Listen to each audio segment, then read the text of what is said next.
പലപ്പോഴും ചില മനുഷ്യരുടെ കാഴ്ചപ്പാടുകൾ മറ്റൊരു വ്യക്തി വളരുന്നത് കാണാനുള്ള കഴിവ്, എന്താ പറയുക, അവർ വളർന്നിട്ട് എന്നെക്കാളും ഉയരുമോ, അല്ലെങ്കിൽ അറിയപ്പെടുന്ന ഒരാളാവുമോ എന്നുള്ള ചില മനുഷ്യരുടെ വികൃതമായ ചിന്താഗതിയാണ് മാറേണ്ടത്.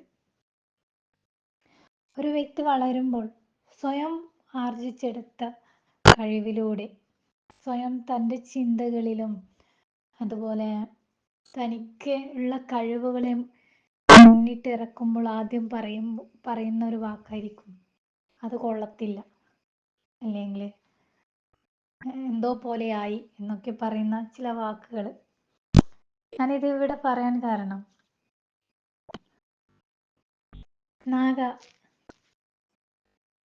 സ്വന്തം കഴിവിനെ കണ്ടെത്തി. അവർ പറയുന്നുണ്ട്, ഞാൻ ഒതുങ്ങുന്ന ഒരു മനസ്സ് അവരിൽ ഉണ്ടായിരുന്നു എന്ന്, അല്ലേ?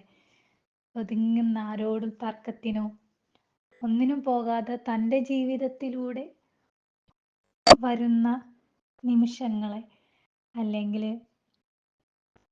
ആരോടും തർക്കത്തിന് പോകാതെയും അങ്ങനെ ഒരു മനസ്സാണ് എൻ്റേത് എന്ന് പറഞ്ഞിട്ടുണ്ട്. എന്നാൽ പെട്ടെന്ന് ഇങ്ങനെ പറയുന്ന ഒരു വ്യക്തിയാണോ ഇങ്ങനെ ശബ്ദമുയർത്തി സംസാരിക്കുന്നത് എന്നൊക്കെ തോന്നിപ്പോകാം. എന്നാൽ ഈ ശാന്തമായിട്ട് സഞ്ചരിക്കുന്ന ഒരു വ്യക്തിക്ക് മറ്റുള്ളവരാൽ അസ്വസ്ഥതപ്പെടുത്തുമ്പോൾ അവർക്ക് അവിടെ തൻ്റെ ഉള്ളിലെ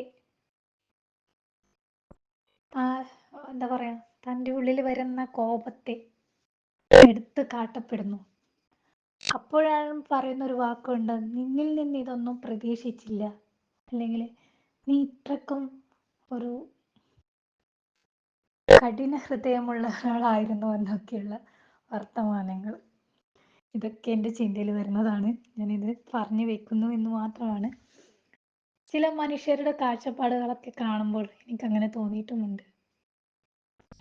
പിന്നെ ഞാനിത് പറയാൻ കാരണം, അസൂയയില്ലാത്ത നാഗേട് മറ്റൊരാൾ വളരണമെന്നുള്ള അവരുടെ മനസ്സിനെ ഞാനിവിടെ കാണിക്കുകയാണ്. എപ്പോഴും എൻ്റെ ശബ്ദത്തെക്കുറിച്ച് പറയാറുണ്ട്.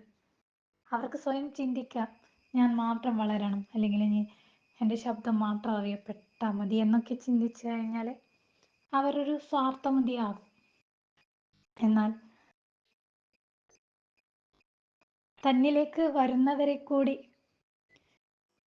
മറ്റു വ്യക്തികൾ അകറ്റുമ്പോൾ അവിടെ എന്താണ്, നമ്മളിലേക്ക് വരുന്നവരെ അകറ്റി മാറ്റുമ്പോൾ അവിടെ പ്രതികരിക്കേണ്ടി വരുന്നു. തൻ്റെ ഓരോ അവസ്ഥകളെയും ജീവിത നിമിഷത്തിലെ അവസ്ഥകളെ പറയുമ്പോൾ പലർക്കും ഇത് എന്നോട് ഇങ്ങനെ പെരുമാറി, എന്നോട് എന്തിനു പെരുമാറി, ഇപ്പൊ പറഞ്ഞ പോലെയല്ലല്ലോ അപ്പൊ പറഞ്ഞത് എന്നൊക്കെയുള്ള ചിന്തകൾ വരാം. പക്ഷെ ഇവിടെ കാണപ്പെടുന്നത്, നിങ്ങൾക്ക് മനസ്സിലാകാതെ പോകുന്നത് ജീവിത യാഥാർത്ഥ്യ സത്യങ്ങളാണ്. ജീവിതത്തിൻ്റെ യാഥാർത്ഥ്യം നിമിഷങ്ങളിൽ നടന്നുകൊണ്ടിരിക്കുന്നത്. എന്നാൽ പറഞ്ഞ് തനിക്കനുഭവപ്പെടുന്ന ഓരോ അനുഭവത്തെയും നാഗ ഇവിടെ പറയുമ്പോൾ കഠിന ഹൃദയവും അതുപോലെ തന്നെ നല്ല ഹൃദയവും കാണപ്പെടുന്നു. എന്നാൽ ഇതൊരു ഇപ്പോൾ പല യൂട്യൂബ് ചാനലുകളിലും കാണാം, യൂട്യൂബ് വരുമാന മാർഗമാണല്ലേ. അപ്പോൾ മറ്റൊരു വ്യക്തിയെ അനുകരിക്കുന്നത്, മറ്റൊരു വ്യക്തി പറഞ്ഞത് മറ്റൊരാൾ പറഞ്ഞ് പൈസ ഉണ്ടാക്കുന്നത്, അങ്ങനെയൊക്കെയല്ലേ. എന്നാൽ ഇതിൽ നാഗയുടെ ചാനലിൽ നിങ്ങൾ ശ്രദ്ധിക്കുക, ജീവിതത്തിൻ്റെ ഓരോ യാഥാർത്ഥ്യ സത്യങ്ങളും നാഗയ്ക്ക് കൊണ്ടുവരാനുള്ള കഴിവുണ്ട്. അവർ സ്വയം അവരിലെ തന്നെ കഴിവിനെ കണ്ടെത്തി തനിയെ വളർന്നൊരു വ്യക്തിത്വം. സ്വയം പ്രയത്നത്തിലൂടെ തനിയെ വളർന്ന ഒരു വ്യക്തിക്ക് മറ്റൊരു വ്യക്തി വളരാൻ അനുവദിക്കുക മാത്രമാണ് ചെയ്യുക. എനിക്ക് ഇങ്ങനെയൊക്കെ പറയാൻ ആണിപ്പോൾ തോന്നിയത്. ഒരുപാട് സത്യങ്ങൾ നിറഞ്ഞു നിൽക്കുന്ന ഒരു വ്യക്തിത്വമാണ് നാഗ. അതാർക്കും മനസ്സിലാകാഞ്ഞിട്ടാണ്